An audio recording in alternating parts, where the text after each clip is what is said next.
நம்ம மதுரையில் friends and ஃபேமிலிஸோடு போயிட்டு என்ஜாய் பண்ணி சாப்பிட்ற மாதிரி ஒரு சூப்பரான ஸ்பாட்டு. அது மட்டும் இல்லாமல் பர்த்டே பார்ட்டி, ஸ்பெஷல் சர்ப்ரைஸ் ஈவெண்ட்லாம் இங்கேயே கம்மியான பட்ஜெட்டில் ஆர்கனைஸ் பண்ணி தராங்க.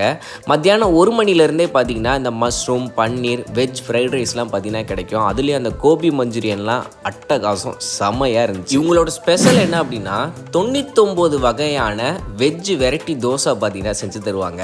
அதுலேயும் அந்த மட்கா ஸ்பெஷல் தோசை அல்டிமேட்டு. சாப்பிட்டேங்க, எல்லாருக்குமே ரொம்ப பிடிச்சிச்சு. Must try. அது மட்டும் இல்லாமல் சீஸ் பாலு, குழந்தைங்களுக்கு பிடிச்ச மாதிரி பார்த்தீங்கன்னா இந்த குலோப் ஜாமுன் தோசை, அதுக்கப்புறம் பீஸா தோசை, பாஸ்தா தோசைன்னு எக்கச்சக்கமான வெரைட்டிஸ் எல்லாமே சூப்பராக இருந்துச்சு. அது போக இவங்ககிட்ட ப்ரௌனிஸ், மொஜிட்டோ, மில்க் ஷேக்குமே இங்கே கிடைக்கும். ஷாப்போட டைமிங் பார்த்தீங்கன்னா மத்தியானம் 1 மணிலேருந்து நைட்டு 11 மணி வரைக்கும் இருக்கும். ஆம்பியன்ஸும் பக்காவாக இருக்குது, ரேட்டும் ரொம்ப ரீசனபிளாக இருக்குது. நம்ம மதுரை அண்ணா நகர் தெப்பக்குளம் பாலம் ஏறுற இடத்துல ஸ்டார்டிங்லேயே தோசை இன்ஃபினிட்டி இருக்கும். கண்டிப்பாக ஃபேமிலியோட போய் ட்ரை பண்ணி பாருங்கள்.